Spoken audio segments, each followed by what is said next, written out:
مسألة كواد إنه استلتاج الدانو ونبهن إنه فهمنه ومسألة إن بدن علماء أي ركرجين أو الإسويدية إلى سبب فقبة مسألة هسي وحي تهي هل يجوز الاستعانة بالجن مبنان تهي بنا آدميغو إنay kaashadaan makhluuqaadka jinka la yiraahdo masalada culimadu maxay ka tiri masalada labaad aan jeclahay maadaama makhluuqan jinku uu inagula nool yahay caalamkan intiisa badanina horta qaybtan shayaatiintu guud ahaan waa ahla shar wa mufsiduuna fil ard wala yuslixuun qayb kale jirto oo iyana jinka kamid ah oo faasiq leh oo kaafir leh oo bidci leh oo saaxir leh oo inta bina aadmigu leeyihiin oo dhan leh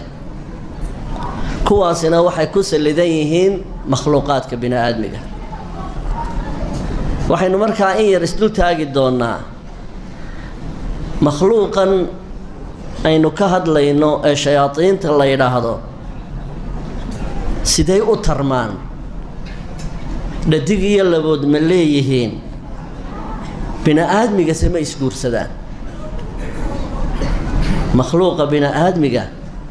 iyo makhluuqa jinku wax mucaamalo guur ay ma dhaxmartaa masaladaasna waxaan jeclahay insha Allah taala waxay culimada islaamku ka yiraahdeen min qadiim inaan wax yar isdul taagno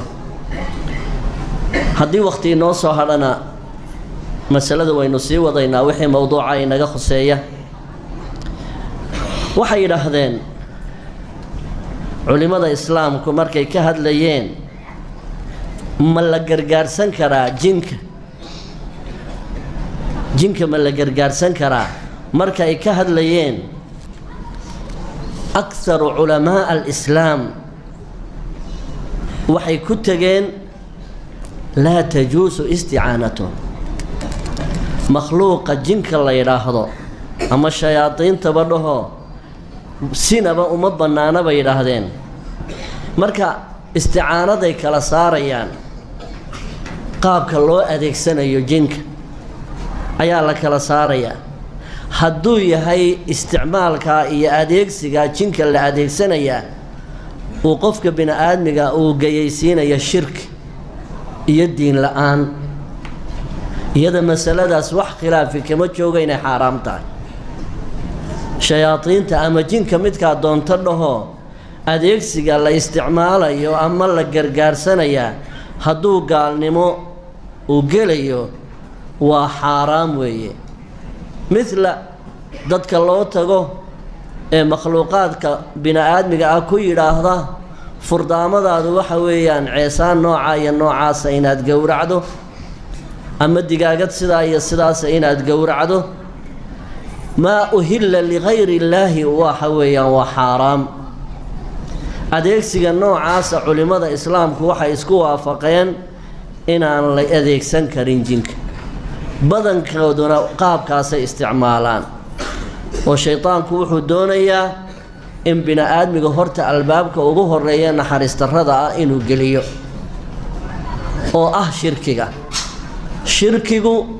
waa shay qofka bini aadmiga isagoo mushrika hadduu ilaahay la kulmo wax dembi dhaaf aanu yeelanayn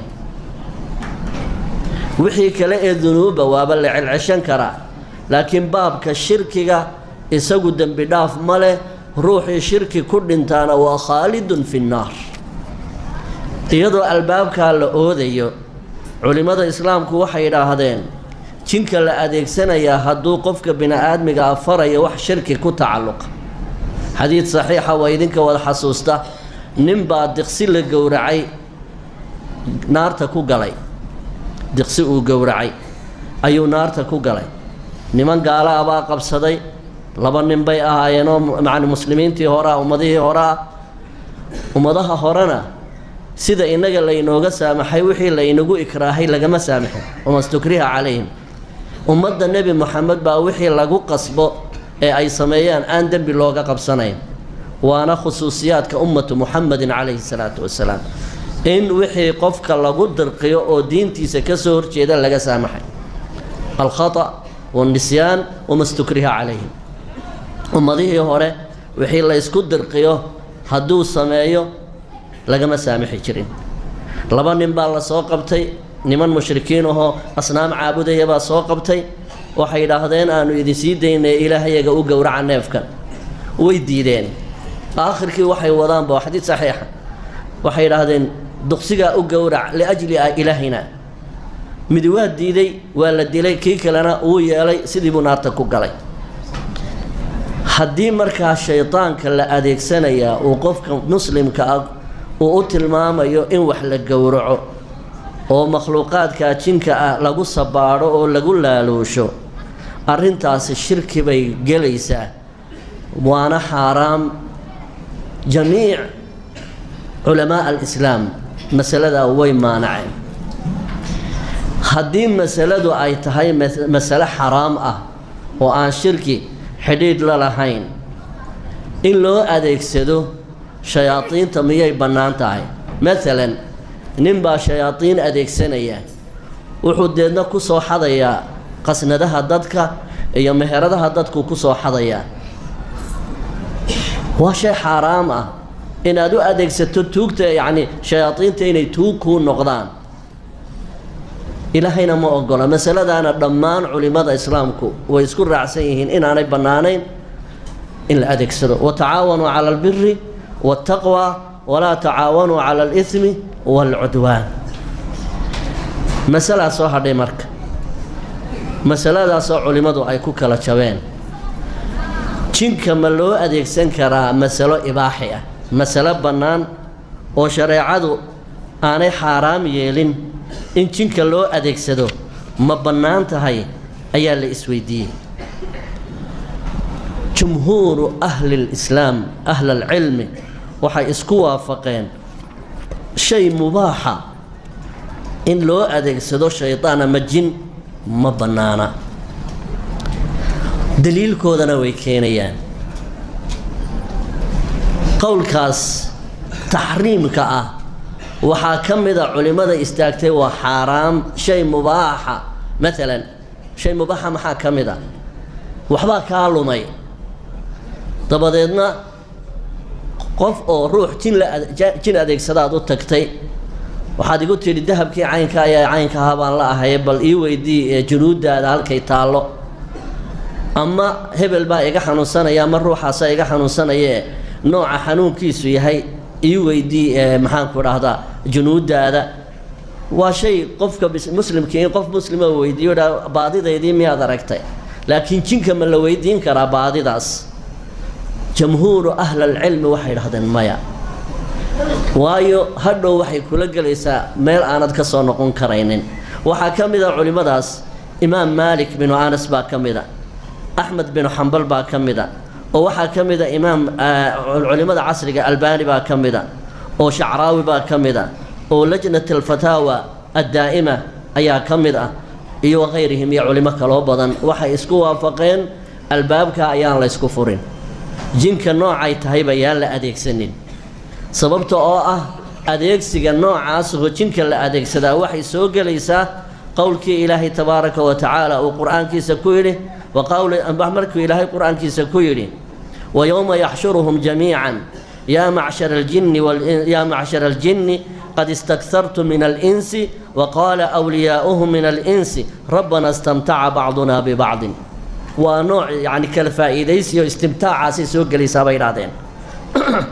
إلا اسكدنا يستو إلى هنا وحو مركا كعبرين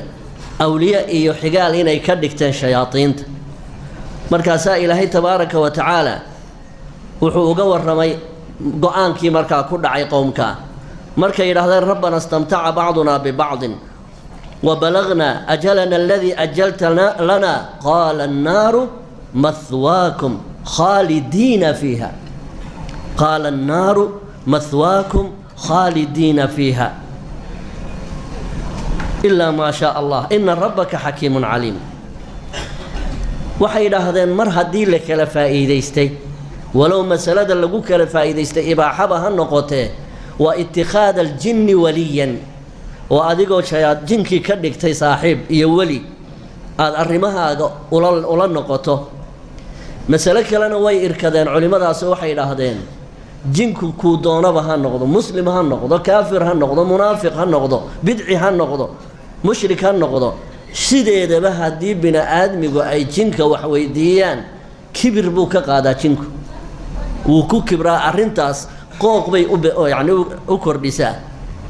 إلى هنا القرآن كيس وحو تبارك وتعالى وأنه كان رجال من الإنس يعوذون برجال من الجن فزادوهم رهقا ثلاث وإذن عداته إن إبليس شيطان مجن مركا إلهي وحو تلمامي رجال إلهي ما تلمام رجال من الشياطين مش رجال من الكافرين رجال من المشركين رجال من المنافقين رجال من المسلمين رجال من الصالحين من نبا إلهي ما بيامين رجل ورجل ما تهيوي مركا إلهي وحو رجينك سيدي سبا أورتا وحا كأود بدن إنسانك سيدي دبا جينك وحا كبا والروين أو ككرامة بدن بشرك مركا والدين تهيست إيجانا كحوت بدن هدي إلهي كحريهين خوارق العادة قفك مسلم كي سمين كراه وحاتو سالك هو نبي الله سليمان عليه الصلاة والسلام مركو يري أيكم يأتيني بعرشها قبل أن يأتوني مسلمين وركما إيسو قاضي يقبرنا بلقيس الله إلى عرش جيدا انت أنا إيقسو قاني وكواسو صعدين قال عفريت من الجن أنا آتيك به قبل أن تقوم من مقامك وإني عليه لقوي أمين ساسيري أنا أفر ساعات بنكو كيني كرا وحلا شوقا دمشق يا جار كذا وحلا كيني أنا وصبا مصر يمن أيا لقى كيني يب عرشها وإبليس وعفريت من الجن وحوقي سلقا يا أبي ماشي وحا فرديه رجل صالح أو النبي أهين أو المرسل أهين مركز وحو كويري أنا آتيك به قبل أن يرتد إليك طرفك شوف هذه القوة بل إكرامك أنت اللي يجب بنا آدم وهيستاي أنا كينيا عرشك دون يعني نبي الله سليمان أنت كرئك أنت إيش هذا صنقون سيدي بقول عظيم من أهين النبي ولي من أولياء الله بوها مركا شيطان سيدي سبه الدين لما قنصدو أما مسلم هذا أما كافر هذا أما نوع دونه هذا إرهاق بكسي قاضى كبر يقوق بكسي قاضى وسيد صدا مركا وحي نقول يساون ورابه كبقن شري دميركا oo geesihiisa dhagihiisa moodi jiray inay geesayihiin markaasuu ilaan dameerku waa nacas waxa la yidhi maalmaha ka mid uu dareemay inuu waraabo ka baqanaya markaasuu waraabe mar walba waad iga faagataawune horta maxaad iga baqataa markaasuu geesaha kugu yaal dhaadheer baan ka baqanaya markaasuu ruuxu geesa maaha war waa carjow yar waari waalidkaad iga daadinay may waraabo dhigtayda dhadhami maqasheen deedna dhigtii buu dhadhamay wuxuu waa carjo waa ka deel la daba orday markii dambe kaw kaga siiyay markaas waxa la yiri markuu waraabuhu inta hore aanu waraabuhu qabsanin uu ciyaa mar allaaliya markuu waraabuhu qabto gees ilku isdhaafsada markaas la warwar dameer marka uu ku eriyay baa adiga qaliye markuu ku qabsado maxaad la aamustaa markaas wuxuu yiri yura kaaga darin baan isleeyahay waxaan isu qabsanayaa hadaan qayliyo wuxuu moodayaa inaan xanuunsanayo waxaas leeyahay marka haddii sidii maxaan ku idhaahdaa ximaarka dameerka haddaynu shaydaan walba intaynu u tagno inuu baldhigtayada dhadhami waxba inaga reebi maayo ilaahay baana qur-aankiisa ku sheegay inaanu halle inaga reebaynin ibliis oo uu doonayo inuu asraarteennana helo goldalooladeenana helo calaa ayata xaalin masalooyin dhowra bay markaa culimada islaamka ee warbahalkaas halka ilaahay inaga ooday hal loo daayo innahu yaraakum huwa wa qabiluhu min haythu la tarawnahum halkaas uu ku fiican yahay yaan la inoo soo dhaxgelino aanu inagu yeelanin safaarado wahada waa ra'yi aad iyo aad sadiid u ah وانا جمهور أهل العلم وحيليهن دب يدف مدنا بلوما أديك سنكرو الشيطان كلوما يعني جنكا لوما أديك سنكرو تاسوا قضب كلواد وحي راهدين حديد دين إسلام كأنا قطستان نبي الله محمد عليه الصلاة والسلام جن إيه إنسبا إسقى النبي أها جن إيه إنسبا إسقى النبي أها أديك النبي الله محمد لو أديكو أو قعير الله نقدنا جندا لقو قلا أو نين صحابي يهو مركو صلاة الصبح نبي يقول صباح يا صلاة الليل كا وسي ديارين شريد ويسده أيو النبي يقول يا ويسده إيه دياري مركز النبي الله وأنيقا وحلو حيقد البو وحلو حان ربا إن جندا كقول الرفيقه وروح كلامي الدوني سامايا سيدي بو النبي يقول قبل قاعدة إنه قفقاس جندا لقليه جنك يا اسمي الرسول بو أها هذي عبادة كجرته إن جنكو مخلوقات كلا شقيا نبيكو كمان مانعين إن إلى شقيان هذي اللي هلا صحابة الرسول كان عليه السلام رضوان الله عليهم هل صحابي أو جنك أديك سدي مسلما كان أو كافرا أديك سدينا دلا بالله قد كرا ما بجرته هذي اللي هلا تابعي إلهي قانو عامل أو عابد هذي اللي هلو جن أديك سدينا تانا وانوه كان سنة من أبين انتبه ولا واي مرة دانو نبي محمد أديك سنة عليه الصلاة والسلام مع أنهم كانوا مسلمين مرة دان صحابة أنا أديك سنين مرة داني قرونتي صدح ده هيدا وقفل اللي قبضني منا أنو أديك سنين سبب الله عليه سبب ما أنت إنه قاينو أديك سنة الشياطين تيجي منك ماشي ما طالب هذا وحي كلوي هذين وحاعد أديك سجنكا وحا خاصية أولها النبي الله سليمان عليه الصلاة والسلام عد كلا أو خاصية أولها وهب لي قال رب اغفر لي وهب لي ملكا لا ينبغي لأحد من بعدي عد جنكو شقيستي مع نبي الله سليمان كذب وبدباده شيء لما أرك مسألة أفراد بين لحظين وجهالة حالهم مخلوقنا لا يتصال إنه حالته ضحبك ما قرن كرر بدن كودنا منافقين يا ظالمين بيو بديهين مركو كوير هذا أنتو قفصوا قالوا جن مسلمان هو أن كل شقينا يا وأتسيدا كو أمنت ما حد كو أمنت إلا ما أركي سيده وأنا بين عليه وحول رسولك عليه الصلاة والسلام صدقك وهو كذوب ما أنت الرنبو كوشا أبا هريرة لكن طبيعة وحول إنه بين عليه dad badan baan garanayaa oo baabka intay galeen oo shayaadiin jibanka la adeegsadeen oo si yaro sahlan isu dhax galeen markii dambe diinta dhinaca kale uga baxay mid baan garanayaa waxba magaciisa sheegi maaye markaan Yurooba joognay ayaa shayaad wuxuu yiri waxaan dadkan dabiibaya dabadeedna jin saa'il oo mujrim oo gaalaba intuu qof bini aadmiya soo dhax galay ayuu deedna yiri waan ku caawinayaa مسلم بانهاي دتك مسلمين تابانو غرغاريا markii dambe itisaal bay yeesheen aakhirkii markii dambe diintii uu ka saaray dad aan koow iyo laba ahayn baa waxay iga marxaati fureen isagoo u sujuudsan xagga cadceedu ka soo dhacdo inay arkeen xaafid al-quraan oo ahaan jiray isagoo u sujuudsan xagga cadceedu ka soo baxdo oo cadceed caabud noqday ayuu ku dambeysay marka haddii aad tidhaahdo waan kula heshiinaya maxaad kula heshiinba maba taqaanide وجاهل بوكي هاي حالتي ساينو جاهل بينو كنها مركا جمهور أهل العلم وحا إسلاقاتين مخلوقات جنكا ورت سيدي سبها بينك هوران كوشي غيو حدو جنكو صالح يحي وأنا منا صالحون ومنا دون ذلك وأنا منا المسلمون ومنا القاسطون حدو مسلم وناكسي يحي عاوضا بوحا لغايا بينين دقي سنة يعني عالمين بيليهن عابدين بيليهن مجاهدين بيليهن لكن إيجا يسكتش هذا إيجا وحسبرة أنت بدنا علماء الإسلام كعاملين توي كقاطعن علمك أنت فرقة بني آدم يقول لي هين وي وذليهن هذا شيعتها يا ضي رافضتها يا ضي معتزلتها وي وذليهن هذا بقى قفك بني آدم مجدك مسلم كأهل سيدي سبب حدودي سما صرف ولا أذيك أنا كورني وانكو غرغاريا ورا قف بن آدم يوجينك لكو جرا بانو سو دخغلينين وحابا حرام بقى اصلا با ان قف مسلمه او دخغلبا إن جنكو بنا آدمي قد أحقلي كروا مسألة أنك هذا للدونه جنكو مقلي كرا بنا آدمي وأما مسألة الله قد له وأنا إنه قلت مواضيع ذا وأنا مسألة آد لوغا ورمو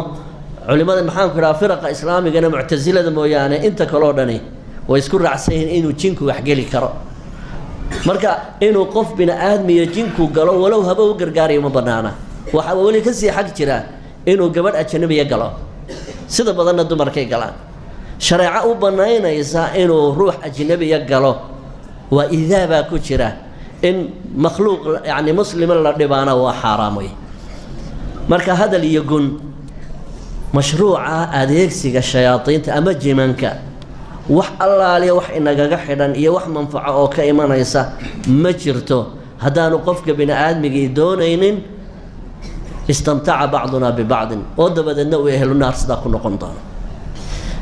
علماء الإسلام كجمهور كودستاسي كتغين هل قول بعد هليسا أو سو رميو محمد رضا أو كسو ورينيو مفتيالكي أزهر قاركود أي ليهين وي بنانتها إن جنك الرماها مباحة لو أدكسدو واحد دليلوي كان إنما جرتو ابن تيمية كمدا قول لغا هيو أو ليه جنك ولا أدكسر كرا الرماها مباحة wax mas'alo oo ay daliil u keeneen oo muctabara oo aan ka ahayn nabi sallallahu buu adeegsanayay taana culimada islaamku ay meel ku tiiriyeen waxaan mas'alada ka ahayn oo daliil ah oo loo hayo mas'aladaas aslan ma jirto baahi aynu u qabnaana ma jirto waxaana ka awood badan oo ka karaamo badan jinka muslimka caabidka aba ka karaamo badan mana ku soo dhici karaan waxaanu ilaahay nasiyay قرآن كريمة فيه شفاء ورحمة للمؤمنين مركع وحانو قد بدونا إن شاء الله تعالى مسألة عالم كان ينكشى كينا إنا سيدابو ترما سيدابو بطا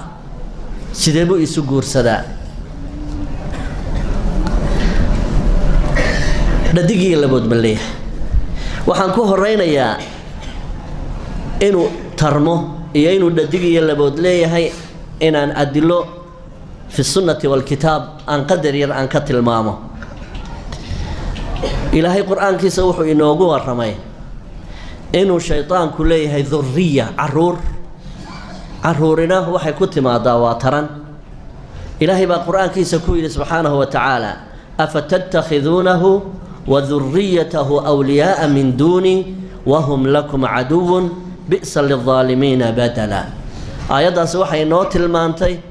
إنه ليه ذريتنا ترم بيكو تماتا وحكلوا إلهي قرآن كي سكويري لم يطمثهن إنس قبلهم ولا جان إنه جنكنا وحوق الموضوع أيين آيات دا كفهمنا وحكلوا إنه تلمامينا قول أوليه عبد الله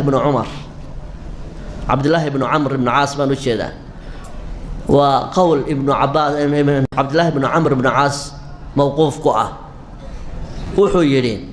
إن الله جزأ الإنسان والجن 10 أجزاء ربنا تبارك وتعالى وكل قيبي جنك ينسي طبعا ما يلضبك دغاي فلا يولد من الإنس ولد إلا وولد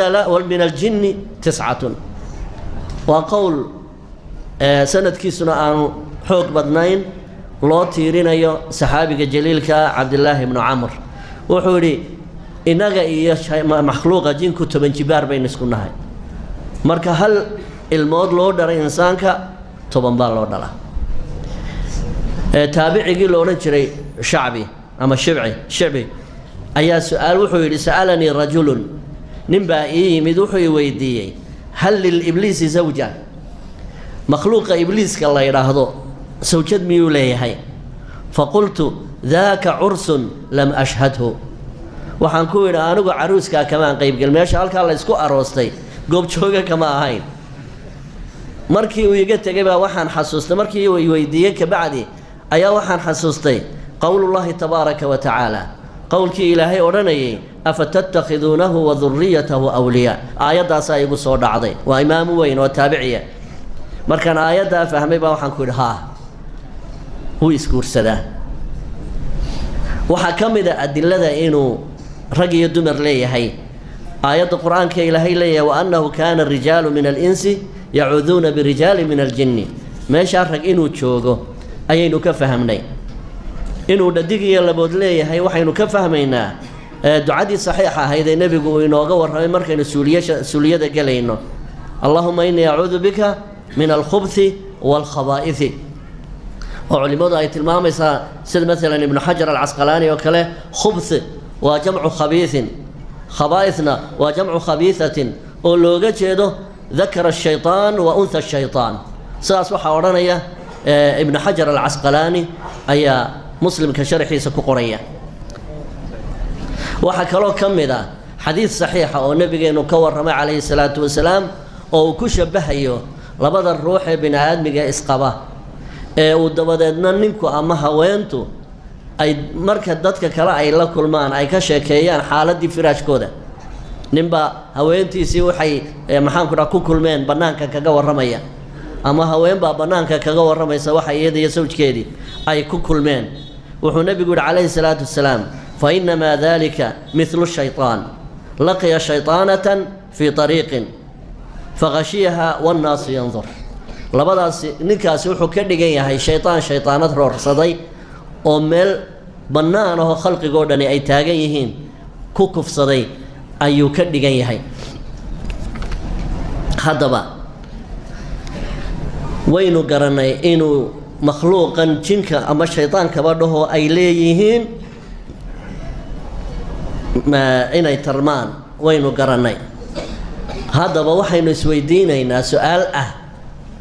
makhluuqan caalamkan inaga qarsoonihi ma wax nool buu dhalaa mise ukun buu dhalaa dhadig iyo laboodkiisu ma sida dhirta ubaxoo kale ee dhadig iyo laboodku hal ubax kaliya ku wada yaallo oo waa labeeb oo isaga dhexdiisa istarmiya mise dhadig iyo labood kala soocan oo midba madax bannaan yahay ayuu leeyahay waa masalo laga hadlo waxa uu dhalaa waa noocee ma wax nool buu dhalaa ma ukxan buu dhalaa ma isagaa labeebahoo isaga lafahaantiisa yani istarmiya ma dhadig iyo labood buu kala leeyahay waa masalo horteen laga hadlay oo culimada islaamku ay u banbaxeen marka masalada haddii aynu waxoogaa ka tilmaano waxa xadiid aan quwadiisu aada u sii ridnayn ibnu cabaas laga warinayaa wuxuu yidhi markii ilaahay damcay inuu ibliis gaar u saaro oo dee nacladshi ay ku dhacday ayaa rabbi tabaaraka wa tacaala markay lacnadii ku dhacday ayaa dhimbiil dabihi jidhkiisa ka booday dabadeedna waxaa ilaahay ka abuuray dhimbiisha sawjadiisii sidaasaa markaa dhadigoodkiina uu ku abuurmay shayaadiintu wuxuu weliba intaa ku sii daray haweenta markaa dhimbiishaa ka abuurantay tartabah ayaa la yidhaahdaa bay yidhaahdeen qolo kalena waxay yidhaahdeen rawah ayaa la yidhaahdaa sidaasay markaa ku abuurantay bay yidhaahdeen haweentii ibliis markay nacladushu ku dhacday ee dhimbiishaasi ka duushay ayay halkaa ka soo baxday qolo kale waxay yidhaahdeen ibliis lacnatullaahi calayhi waa labeeb oo labadiisa bawdo ayay ku kala yaalliin labadiisa bawdo ayay xubnuhu ku kala yaalliin halkaasuu markaa ka tarmaa labadiisa bawduu isku qabtaa sidaasaa markaa uu ku dhalaa mar dabadeedna wuxuu dhalaa bay yidhaahdeen maalintii walba 10 abyaatin 10 beeda buu maalintii walba dhalaa halkii beedna waxaa ka soo baxa 10 shaytaan fii kulli yawmin wuxuu dhalaa 7 shaytaan sidaas way yidhaahdeen qolo kale waxay yidhaahdeen ma sii tarmo markii ilaahay khalqay ayuu 30 haloo beeda dhalay 10 beeda wuxuu dhigay galbeedka caalamka 10na bartamaha caalamka 10na wuxuu dhigay bariga caalamka kuwii baa markaa iyana sii tafiirmay oo 10nadaas ayay u sii tafiirmeen bay yidhaahdeen masaladaas sida ay culimada islaamku aada ugu sii dhex galeen waxaad ku garanaysaa xataa gabayaa laga tiriyey qaabka uu u tarmo ibliisku gabayo ayaa laga tiriyey haddii aad eegto manduumada uu alifay ibnul ابن عماد نك الله يلاحظه ومسألة إسنا قبل كتر يوحي وهل له من زوجة قبله قيل نعم وهل له من زوجة قيل نعم قد قاله الشعبي هذا هكذا العلم وقيل لا بل فخذه فيها ذكر وفخذه اليسرى له فيها شكر يطأ بفخذه أخرى ثم يلد في كل يوم عدة 1000 ولد ساسي لحظين أو قاب كاس انتا سو نوع بي وقحد لين خلاصة هدين مركا أقل لما نوع سورة قل ويان بي لحظين علماء الإسلام احتمالات لما نوع باكسو بحكرة مدو وحوي إنو جنكو أسل يهي إبليس كنا كمد يهي جنكو إنو أسل يهي إبليس كنا كمد يهي سيدا ابن عباس بو الشيغيو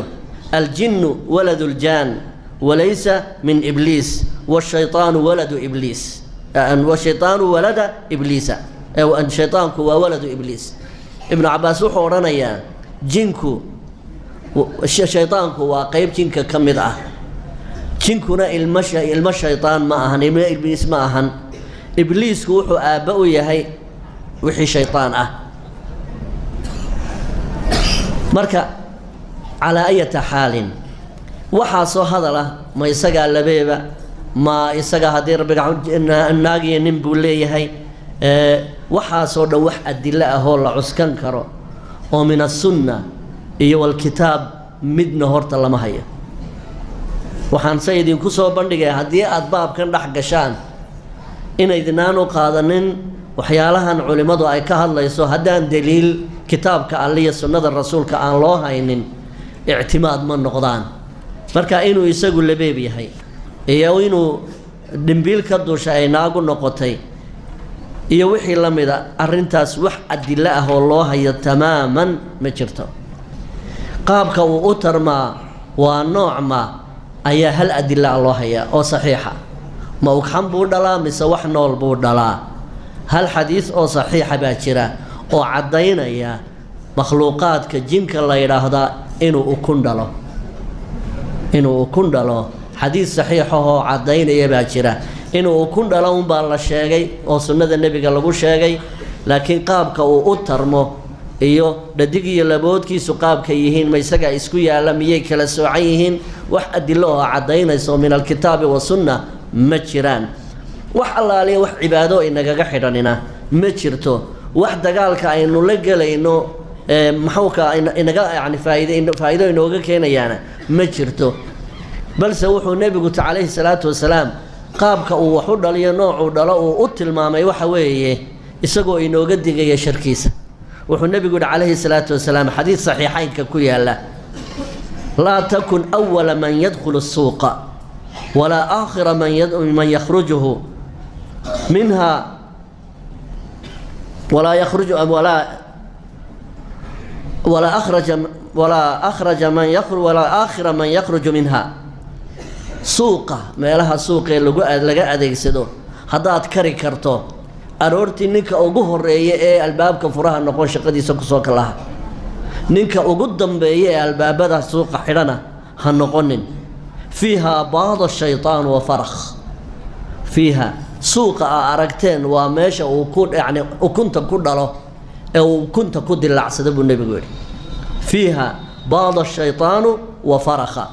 هل كاسو شيطانكو وحكد الله أو كنت سنة كد العسد فرخ وحلا يرادا وكنت مركز العدو دجاجة وكله أفراخ الدجاجة بالله يرادا أفراخ الدجاجة أي الله يرادا مركا هل كاسو بيت كيس كد الله هل كاس أيو كتر ما أبو النبي يقول عليه الصلاة والسلام مر هدي هل كا بشو أطالع وبيتك كد الله أي تهاي يا لقد دقن بو النبي عليه الصلاة والسلام كو قدام بسوق كسو بحنا هنقنن مسألة مهمة ومسألة كنت تعلق ذا أيام مركا وقد بيننا حكم التناكح بين الإنس والجن ومسألة أقول لك تاجسان ومسألة أباهم إيه وحلا فهمه waana mas'alo in badan aa maqli doontaan haddaad baabkan sii dhex gashaan. bini aadmiga iyo jinku ma isguursadaan. xidhiidh gogoleed ma dhex mari karaa? xidhiidh gogoleed ma dhex mari karaa? masaladaas culimada islaamku saddex qowl bay ugu kala baxeen. culimada islaamku saddex qowl ayay ugu kala baxeen. jamhuuru ahli lcilmi waxay yidhaahdeen masalada in makhluuqaas dhanku doonaha ka yimaado, ma jinniyad baa mise waa jinni, ma insi baa mise waa gabadh, in labadaasu ay isguursadaan oo xidhiidh gogoleed sidaa ku dhex maro tamaaman waa xaaraan bay sideedaba ma bannaana bay yidhaahdeen. waxaana ka mid ah qowlkaa ragga ku tegey imaam axmed binu xambal baa ku tegey inay isguursadaan jin iyo bini aadmi waa xaaraan buu yidhi. hadday isguursadaanna xaaraan bay ku dhaceen. sabab baa la yidhi, maxaad arrintan aad ku cilaynaysaa, aad ku sababaynaysaa? wuxuu yidhi ilaahay baa qur-aankiisa wuxuu noogu sheegay inuu ilaahay nagu galladay haween oo uuna siiyey wax annaga nala nooca oo aanu isfahmi karno. wallaahu jacala lakum min anfusikum aswaajan wajacala lakum wallaahu jacala lakum min aswaajikum والله قال الله تبارك وتعالى والله جعل لكم من أزواجكم والله جعل لكم من أنفسكم أزواجا وجعل لكم من أزواجكم بنين وحفدة. وحو إلهي نوت الماما هل كان ترنت كهلي كرا إنه طريقة صنتهاي. وحكلوا إلهي نقولي ومن آياته أن خلق لكم من أنفسكم أزواجا لتسكنوا إليها وجعل بينكم مودة ورحمة. لبضا مخلوقه إلهي سوء أبوري وإسفهميان نحن ودنا مودة إيا الرحمة با إلهي قليه وحان انتها كأهين مودة ما جريسو رحمنا ما جريسو مركا هدي آني ماشي مودنا كدلانين رحمنا ماشي آني أولين الباب كي ترنتنا اللي أوديو وبين آدمي إنو ترمو أيو إلهي قلت لقلي نبي نوح عليه الصلاة والسلام تناكحوا تناصلوا فإني مباهم بكم الأمم يوم القيامة. مر هداني لبدو دي تراني عين الأحمرين مسألة النوح يعني اللي نوجد تلقى بأني أهين waxay noqonaysaa in xikmadii nolosha laga guurayo ma banaana bay yiraahdeen. culimada qaarkoodna waxay yiraahdeen masaladaas anagu waxaanu ku tirinaynaa inay karaahiye tahay inay isguursadaan dhadig jin iyo insi inay isguursadaan. anagu waxaanu arkaynaa karaahiyata taxriim inay tahay. waxaana ka mid ah imaam maalik iyo qataada iyo isxaaq bin raahawayh iyo rag la mid ah waxay ku tageen masalada inay isguursan karaan labadaa jinsi labadaa nooc. anagu waxaanu aragnaa inay karaahiye tahay. ibaaxada ma bannaan tahay qolada odhanaysa waa qayb ka mid ah shaaficiyada. qayb ka mid ah shaaficiyada waxay ku tageen jinka iyo insigu way isguursan karaan. waa mas'alo kale wax ma isu dhali karaan. waa mas'alo kale wax ma isu dhali karaan. laakiin masalada guurka jamhuuru ahli alcilmi waxay ku tageen inaan la isguursanaynin oy masaladaasi aanay bannaanayn. waxa haddaba markaa aynu gelaynaa in horta xidhiidh gogoleed uu dhex mari karo jamiica alculamaa way isku waafaqsan yihiin qaabku doonaba ha ku dhex maro. laakiin inuu xidhiidh gogoleed dhex maro oo ay raalli kala noqdaan ayaa saddexdaa qowl loogu kala baxay. haddaba marka xidhiidhka gogoleed uu yahay mid qasab ah oo aan raalli lagu kala ahayn sidee buu noqonayaa? qaabkay laakiin u wada xidhiidhi karaan makhluuqan inaga qarsooniyo makhluuqa bini aadmigi? laba siyoodun bay midkood u wada xidhiidhi karaan. masalo casharkayga dambe aan ku soo bandhigi doono ah qofku inuu isagu raadsado oo u daandaansado oo albaabkooda garaaco oo talaasim iyo cazaa'im iyo waxyaalo la aqriyo oo shirkiyaada uu aqriyo dabadeedna sitaaradii inoo dhaxaysa ay dilaacdo oo makhluuqii jinka ahaa intuu tashakulo oo nooc bini aadmi oo kale iska dhigo halkaa xidhiidh ku dhex maro albaabkaasi waa albaab halisa inuu qofka bini aadmiga isagu uu albaabka garaaco oo talaasimtii sixirka ahayd iyo waxaa la yidhaahdaa taxdiiru alarwaax wa muluuku ljaan waa baab dhan oo baabu sixirka ka mid a sidee loo soo xaadiriyaa ruuxaanta sidee loo soo xaadiriyaa boqorrada jinka waxaasoo dhan waa casharadeenna dambey ku jirayaan qaab baabkaa horta way u itisaalaan labada shaytaan shayaaiin alinsi waaljinni oo ninkan bini aadmiga intuu baabkaa isku furo inuu halkaa ka galo oo caalamkaa la xidido oo intuu isagu raadsado dabadeedna sidaa uu yacni kula guri galo way dhacdaa inay isu tarmaaniyeen kale waan ka hadli doonaa mid kalaa dhacaysa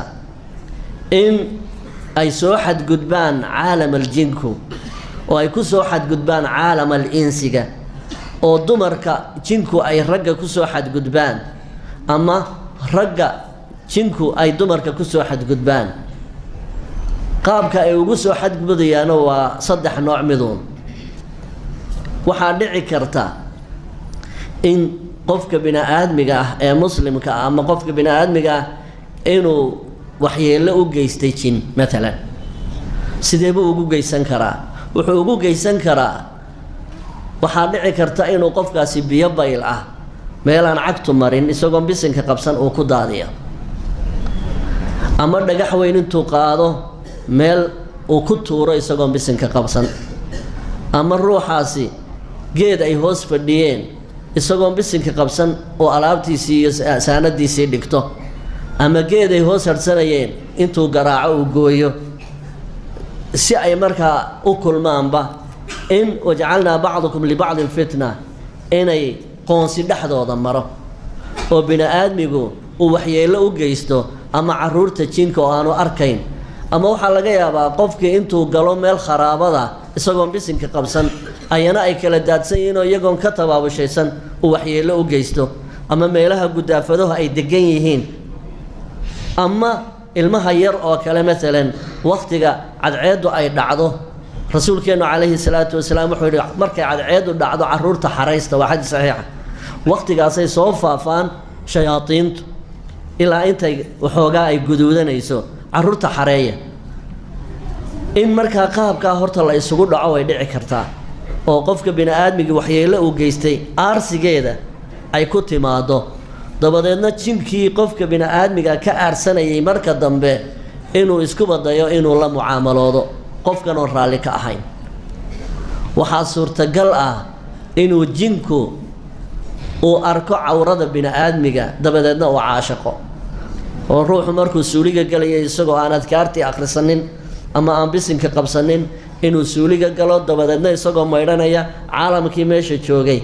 ay arkaan dabadeedna ay caashiqaan walcaynu xaqun ay sidaa ku dhex galaan dabadeedna marka dambe jinkii caynta ku galay meesha markuu muddo ku noolaado dabadeedna uu isku dayaba inuu la mucaamaloodo ruuxan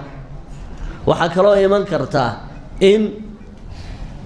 khaadim u shaqaynaya sixiroole oo la soo adeegsaday qofkan inuu jaanis u helo inuu dureeyo ama uu galo dabadeedna qofkii markii uu galo muddo markuu la noolaado shaqadii loo soo diray shaqo aan ahayn meesha uu ka bilaabo oo marka shayaadiinta la soo adeegsado sixiroolayaashu soo adeegsadaan waxaa la yidhaha khaadimu sixr baa la yidhaahdaa maa min sixrin ma jiro sixir saan ka warrami doono la adeegsado oo facaal ah oo aan la adeegsanayn shayaadiin la adeegsanayn waxaan maxaanku idhahdaa sixirku sidiisaba wuxuu ku yimaadaa raaligelin makhluuqa shayaadiinta ah hadba awoodda uu ninkaa saaxirkii uu leeyahay bay ku xidhan tahay ciidanka uu adeegsanaya junuudiisu ayay ku xidhan tahay iyo macaasida uu samaynayo ku raaligelinayo shaydaanka haddii marka shaydaankan qofka dhibaatada u geystay uu ku yimi sixir la soo diray oo uu deedna qofkii bini aadmiga ahaa intuu samayn kari waayo hawshii loo soo diray inuu sida tan dambe inuu adeegsado qofkii la mucaamaloodo saddexdaa qaab bay ku yimaadaan oo jinka iyo bini aadmigu iyagoon kala raalli ahayn ay ku kulmaan waa markaa uu yani waxaa la yidhaahdaa iqtisaab baa la yidhaahdaa wuu qasbayaa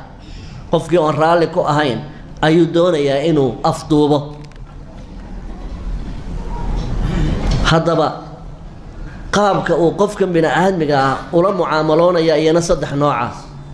hadduu ku guulaysto qofka jidhkiisii inuu waxyeello u geysto, ama ha ahaado jin waxyeello loo geysto aarsanaya,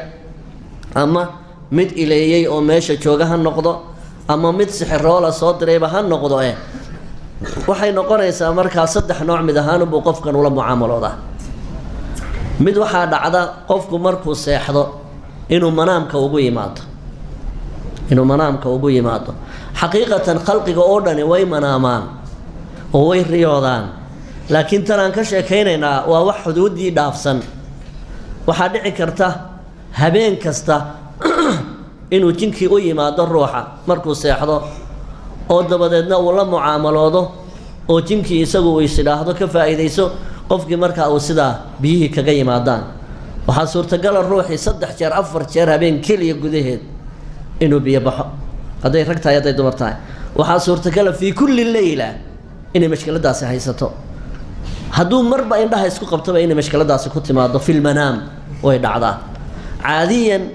way dhacdaa bini'aadmigu inay iska manaamaan haddii dhallinyaraday ku badan tahay bishii hal mar ama 2 bilood hal mar inuu ixtilaamo way dhacdaa caadiyan, oo taasi jin maaha. wuxuu markay kala fogfog yihiin waa nooc ilaahay ugu talagalay inay maxaanku idhaahdaa ku kala fududeeyaan culayska maxaanku idhaahdaa bini'aadmigu. waxaa laga yaabaa qof aan weligiiba ixtilaamin inuu iman karo, laakiin tan aan ka sheekaynaynaa waa wax des xuduudda dhaafsan. waxaa laga yaabaa habeen walba inay u yimaadaan sidaa manaamka ah, horta way ugu yimaadaan. qaab labaad baa jira oo jinkan doonaya qofka inuu la mucaamaloodo uu ugu yimaado. qaabka labaad waxa weeyaan qofkii oo iskaba soo jeeda markuu sariirtiisa tago ayaa wuxuu dareemayaa in wax bogga kaga jiraan, mana arkayo. taataabashuu dareemayaa, mararka qaarkood xataa neefkudin buu dareemayaa, naqaska yacni wax neefsanaya ayuu dareemayaa. qofkiina ma arkayo. waxaana lagala mucaamaloonayaa intaa xubinta taranka ayaa aada loogu mashquulayaa. qofkii markaa sidaas ayaa biyihii kaga imanayaan, rag iyo dumarkuu doonaba ha noqdee. qaabkaa uu qofku aanu arkayn laakiin taataabashada uu dareemayana way dhacdaa. waxaa kaloo dhacda in makhluuqan jinku uu isu soo ekaysiiyo bashar. bini'aadmi buu isu soo ekaysiinayaa, oo qofkii bini'aadmigaabuu u imanayaa. wuxuu iska dhigayaa ama nin hadduu naag yahay, ama wuxuu iska dhigayaa naag hadduu waxaan u yimid uu nin yahay. sidaasay markaa ku wada shaqaysanayaan ama kula mucaamaloonayaan. saddexdaa nooc ayaa horta makhluuqan aynu ka hadlaynaa markay qof la mucaamaloonayaan ay kula mucaamaloodaan. waa marka iyagu ay soo daandaansadaan ee qofkani aanu albaabka garaacin. waxaa markaa loo baahan yahay in qofka muslimkiihi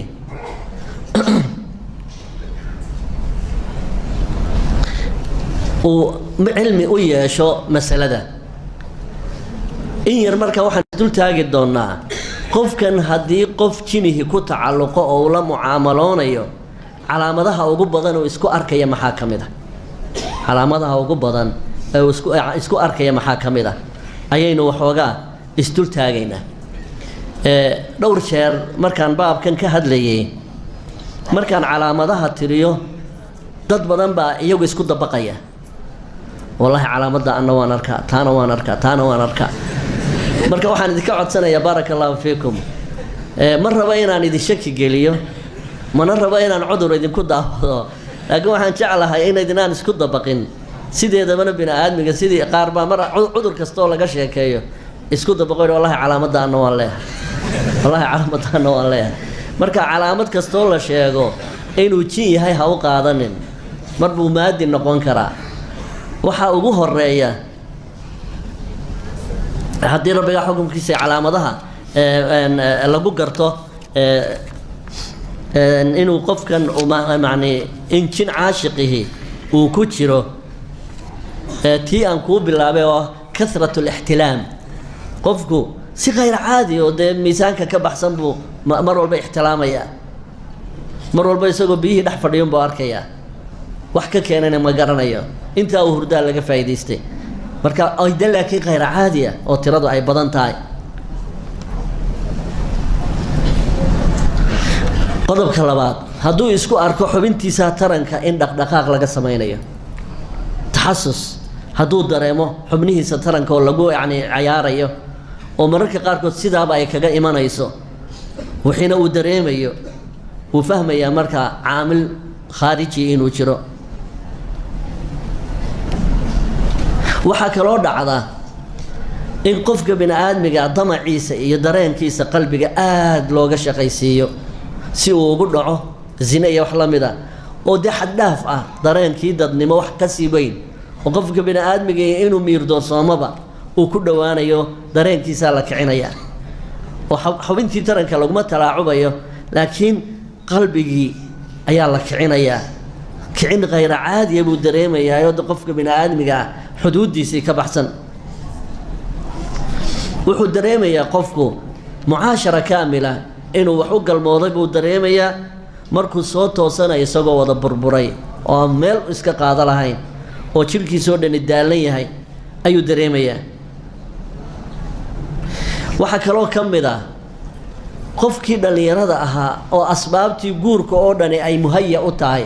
wax caamil iyo sabab ka hortaaganina aanay jirin dhaqaali wuu haystaa hawshii oo dhan wuu geli karaa maxaan ku dhahda wax maxaan ku dhaha program mustaqbal ama tacliinu yani higsanayay wax la midu nafta ku qancaya ma jirto mar allaaliya markii xaalad guur laga soo qaado ayuunbuu darafkaa kala tegaya sabab allaaliya isla ma garanaya wuxuu leeyahay waan u baahnay inaan dee reer yeesho laakiin isma kaantarooli karin mar allaaliya markay layla soo qaado arrintaa ayuunbaa naftaydu ay si kala noqonaysaa taas waxay tilmaamaysaa in caamil kale oo guurka ka hor joogaa meesha uu jiro